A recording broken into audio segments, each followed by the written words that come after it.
Oke, baik. Kita lanjut ke pertanyaan pertama ya. Dari Bapak Andrew dari Andal Software. Pak Hendy, apa yang terjadi jika ada perusahaan melanggar jam kerja maksimum, Pak?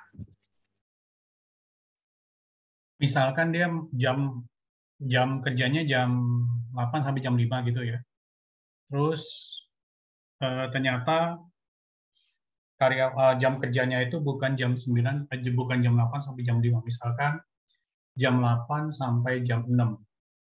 Pertama, bahwa pelanggaran jam kerja ini tidak boleh dilakukan oleh perusahaan. Kalau perusahaan ternyata melakukan hal semacam itu, artinya dari jam 5 sama jam 6 itu harusnya diperhitungkan lembur. Ya. Terus gimana nih kalau perusahaan melakukan pelanggaran tersebut?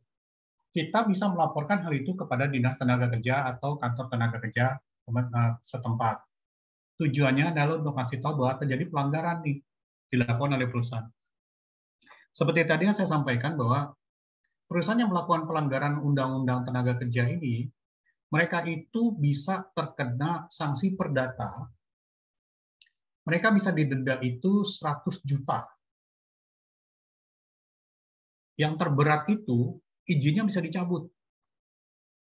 Kalau misalkan perusahaan tersebut udah dapat teguran, udah dapat imbauan segala macam, harusnya nggak boleh nakal, harusnya tertib, tapi dia masih melakukan pelanggaran, dia itu bisa didenda. Karyawan bisa melaporkan hal tersebut. Jadi kalau misalkan kan kita lihat banyak nih perusahaan-perusahaan manufacturing atau perusahaan-perusahaan industri yang ada di Indonesia, jam kerjanya banyak hanya over. Itu nggak boleh seperti itu. Karena jam kerja itu sudah diatur dalam apa namanya?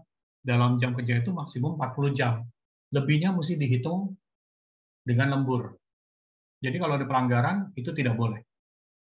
Tidak boleh melakukan lewat dari jam kerja yang sudah ditentukan oleh pemerintah. Kalau misalkan itu sudah melewat, berarti dia mesti bayarin lembur. Gitu ya, Andrew, semoga bisa jawab ya.